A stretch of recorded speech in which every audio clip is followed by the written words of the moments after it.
আগের Sunday menu ছিল Goalanda steamer কারি, আর এই সানডে আমাদের সবার প্রিয় গরম গরম রেওয়াজি খাসির ঝোল আর পিস পোলাও। এতদিন আশা করছি তোমরা বুঝেই গেছো রান্না করতে আর নিজের হাতে রান্না খেতে আমি কতটা ভালোবাসি।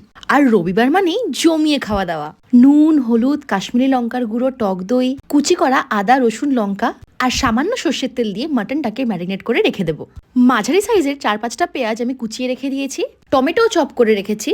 পিস পোলাও বানাবো তাই কিছুটা কড়াইশুঁটি ভিজিয়ে রেখেছি। প্রেসার কুকারে কিছুটা সর্ষের তেল গরম করে তার মধ্যে নুন কাশ্মীরি লঙ্কার গুঁড়ো আর হলুদ দিয়ে ভালো করে মিক্স করে আলুগুলো ভালো করে ভেজে নেব।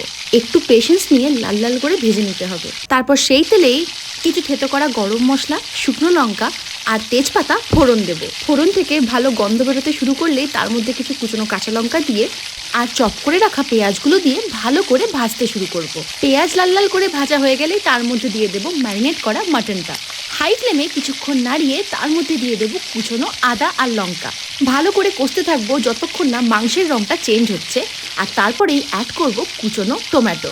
টমেটো গলে গেলেই মাংসের রঙটা আস্তে আস্তে চেঞ্জ হতে শুরু করবে। এরপর অ্যাড করব গরম জল, তারপর অনেকক্ষণের জন্য লো ফ্লেমে ঢাকা দিয়ে দেবো। গরম জল দেওয়ার কারণে মাটন কিন্তু আমার 45 মিনিটের মধ্যেই সেদ্ধ হয়ে গেছে। মাটন তো ওদিকে হচ্ছে, চলো তার সঙ্গে সঙ্গে পিস পোলাওটাও বানিয়ে নিই। কড়াইতে অল্প সাদা তেল আর ঘি গরম করে তার মধ্যে তেজপাতা আর কুচনো রসুন আর পেঁয়াজ দিয়ে দেবো। হালকা ভাজা ভাজা হয়ে গেলে কিছু কেটে রাখা কাজু আমি ওপর থেকে দিয়ে দেবো আর কড়াইশুঁটিও দিয়ে দেবো। তারপরে অ্যাড করব কিছু কুচিয়ে রাখা কাঁচা লঙ্কা, তার সঙ্গে গোলমরিচ গুঁড়ো।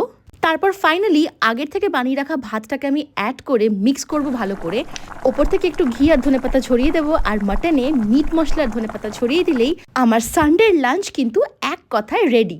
ট্রাস্ট মি, দেখতে যতটা সুন্দর হয়েছে খেতেও কিন্তু ততটাই দুর্দান্ত হয়েছে। এমনকি পিস পোলাওটাও খুব ভালো হয়েছে। সানডে রান্না বান্নাতে তোমাদের মেনুতে স্পেশাল কী থাকে সেটা কিন্তু কমেন্ট করে জানিও। আর এই কুকিং ব্লগটা তোমাদের কেমন লাগলো সেটাও কমেন্ট করে জানাতে ভুলো না। আমার মতো তোমরা আর কারা কারা আছো বলো যারা নিজেদের হাতে রান্না খেতে খুবই পছন্দ করে। এবার আমি একটু ভাত ঘুম দিই। টাটা।